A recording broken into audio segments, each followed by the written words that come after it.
Une mise à jour arrive sur Terra Luna Classic.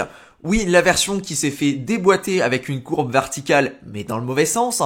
Cette mise à jour-là va faire en sorte que toutes les transactions, ou presque, qui passent par la blockchain Terra Luna Classic, vont porter une taxe de 1,2%, et cette taxe-là sera brûlée. L'objectif assumé, c'est de réduire la supply qui est devenue totalement démentielle sur le Luna Classic, et ce, avec pour objectif final de faire augmenter le prix du Luna Classic, et de redonner de l'intérêt à cette blockchain qui était un petit peu délaissée. Faut dire que quand ta blockchain est en partie responsable du bear market actuel, ouais, c'est quand même important à noter. Du coup, à quoi ça correspond cette taxe et surtout comment ça va être appliqué. J'ai commencé à lire pas mal d'articles et je me suis rendu compte que les articles n'allaient pas du tout en profondeur et expliquaient juste qu'il y avait 1,2% de taxe. Voilà, c'est taxé. Voilà, écoutez, voilà, pas plus d'informations que ça. Petite balle perdue, je te l'accorde. Eh bien, toutes les transactions qui sont réalisées sur la blockchain Terra Luna, sauf les swaps, le stacking ou encore les votes de gouvernance, seront taxés. Cette taxe est de 1,2%. Du coup, j'espère que t'es bien accroché parce que les conséquences sont quand même dramatiques. Qu'est-ce que ça veut dire concrètement? Ça veut dire que, par exemple, tu as du Luna C sur ton compte directement sur la blockchain, tu as envie de l'envoyer sur ton compte Binance, bang, t'es taxé, moins 1,2% juste pour avoir envoyé ta thune sur Binance. Peut-être que tu as envie d'envoyer un petit peu d'argent à un pote ou alors à une de tes adresses secondaires parce que, bah écoute, pourquoi pas. Également taxé. Et en fait, quasiment à peu près toutes les transactions, sauf les swaps, sont affectées. Aussi, là où il faut aller un petit peu plus loin, c'est que la taxe s'applique à toutes les putains de crypto-monnaies qui sont tradées sur la blockchain Terra Luna Classic. C'est-à-dire que si t'as encore de l'USDT sur Terra Luna Classic pour je ne sais quelle raison, je suis même pas sûr que ça existe, l'USDT sur Terra Luna Classic, mais passons. Et que t'as envie de te l'envoyer sur Binance, tu vas perdre 1,2%. Alors dit comme ça, t'as peut-être l'impression que j'exagère au niveau du dramatisme et tout ça, mais la réalité économique là derrière, elle est bien plus complexe que simplement, oui, c'est bullish pour Terra Luna. La réalité économique là derrière, c'est simplement que si tu commences à appliquer des taxes sur tout et n'importe quoi, eh ben c'est très simple, les gens sont pas cons, ils vont arrêter d'utiliser ton service parce que ton service est taxé et que juste à côté, il y a la même chose en non taxé qui fonctionne peut-être même encore mieux et qui a pas un passé digne d'un champ de bataille. Le gros risque qu'ils sont en train de prendre là-dessus, plus que le fait de vouloir effectivement réduire la supply, c'est d'imposer cette taxe. Si tu imposes une taxe comme ça, eh bien je te garantis qu'une bonne partie des baleines vont être là, attends, ils se foutent de ma gueule, jamais de la vie je vais payer cette taxe-là pour faire des transactions sur Terra Luna Classic. Je me taille. Et autant pour les gens qui sont un petit peu matrixés, qui sont à fond sur Terra Luna, ils vont se dire « Oh, trop bien !» Ben en réalité, pour les gens qui ont un petit peu de thunes, ça sera plutôt l'inverse et ils vont se dire « Bon, c'est bon, c'est mort, j'abandonne, moi ça me sert plus à rien et j'ai pas envie de me faire taxer pour mon argent pour donner aux mecs qui sont des moon boys. Voilà, ça ne m'intéresse pas. » Ce qui, quand on enlève toute la partie émotionnelle derrière, bah effectivement fait sens, hein. C'est juste des purs maths. Si je peux gagner de la thune en n'utilisant pas cette blockchain, bah je ne vais pas l'utiliser. Les conséquences sont très difficiles à estimer parce qu'on est sur 1,2% de taxe en fonction du volume des transactions qui sont réalisées sur Terra Luna. Le volume, ça va donc dépendre des jours, parce que tous les jours, on n'a pas le même volume. Il suffit d'aller sur le fameux CoinGecko pour t'en rendre compte. On a des jours là où on a 20 millions de volume, 30 millions de volume. On a des jours là où on a 1,7 milliard, notamment récemment. Et à l'heure actuelle, on est plutôt vers les 300 millions de volume. Tant te dire que plus il va y avoir de volume, plus il va y avoir de burn, mais également à l'inverse, moins il va y avoir de volume, moins il va y avoir de burn. Il faut bien prendre en compte que seules les transactions qui passent par la blockchain sont taxées.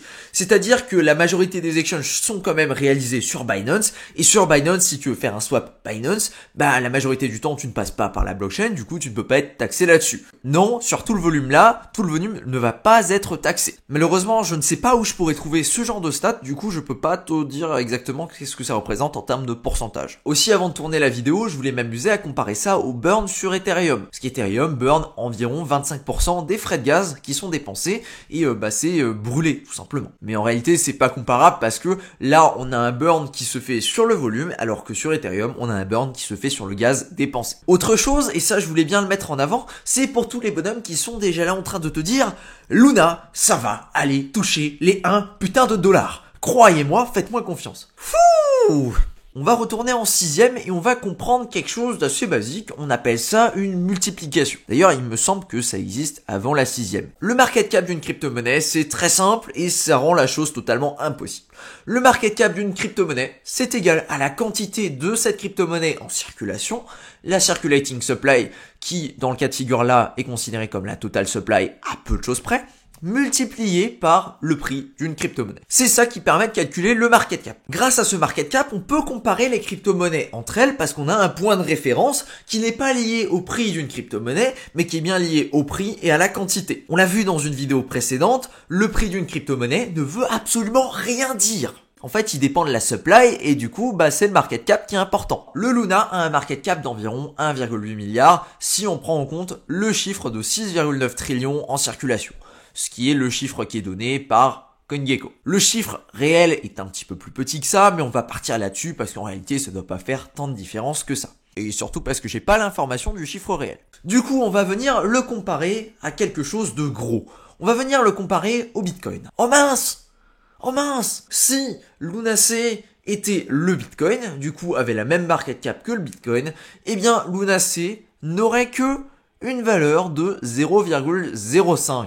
Ça veut dire que, en grossissant les lignes, si Lunasea avait la valeur de Bitcoin, on n'aurait que un Lunasea à 0,05 et du coup il faudrait qu'il fasse 20 fois la valeur de Bitcoin à l'heure actuelle. Du coup, l'équivalent d'un Bitcoin à 400 000 $.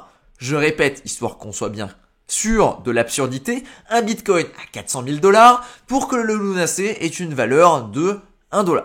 On se retrouve donc dans le même délire que le Shiba qui peut atteindre le centime ou le Doge qui peut atteindre le dollar. Et encore, le Doge qui peut atteindre le dollar, c'est plus réaliste. Il suffit de regarder, tac, on va remplacer. Si le Doge valait le Bitcoin, le Doge serait à 2,85 $. Maintenant, revenons-en à notre Luna classique. Oui, le burn va effectivement permettre de réduire la supply. C'est sûr, c'est une certitude. Mais ce burn-là, il va dépendre de la quantité de gens qui vont s'amuser à continuer de faire des transactions sur Luna classique et ça va exclure directement tous les gens qui font que des transactions sur Binance qui représentent quand même pas loin de la majorité des gens. Du coup, oui, il va y avoir un burn. Non, je ne pense pas que le burn va être si significatif que ça. Malgré le fait que ce soit quand même important de brûler 1,2% de toutes les transactions. Ou presque. Au moins maintenant, tu as les informations. Je te mettrai évidemment le lien de la proposition directement dans la description. Comme ça, tu pourras le trouver, tu pourras lire et tu pourras être OK sur les transactions qui sont taxées et qui sont pas taxées.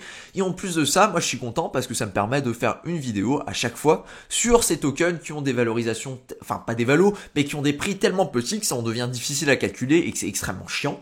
Et de pouvoir les comparer effectivement à des choses qui sont plus comparables, notamment avec des market cap plus gros. Voilà. Maintenant, tu sais comment ça fonctionne, tu sais un petit peu les maths là derrière. Le jour là où tu vois de nouveau des trucs comme ça, tu ne te feras plus avoir et tu pourrais effectivement réfléchir et te dire attends, oui en fait c'est totalement impossible. Si la vidéo t'a plu, n'hésite pas à mettre un commentaire et à me donner ton avis dessus. Est-ce que c'est pertinent ce que je raconte? Est-ce que ça sert absolument à rien et tout le monde s'en fout? Parce que les gens sont des moon boys et du coup c'est pas intéressant de savoir effectivement l'effet là derrière. Voilà, peu importe. Dis-moi ce que t'en penses, si ça t'a intéressé ou pas. Merci à toi de ton attention sur cette vidéo. Et sur ce, je te dis à plus pour une prochaine. Ciao!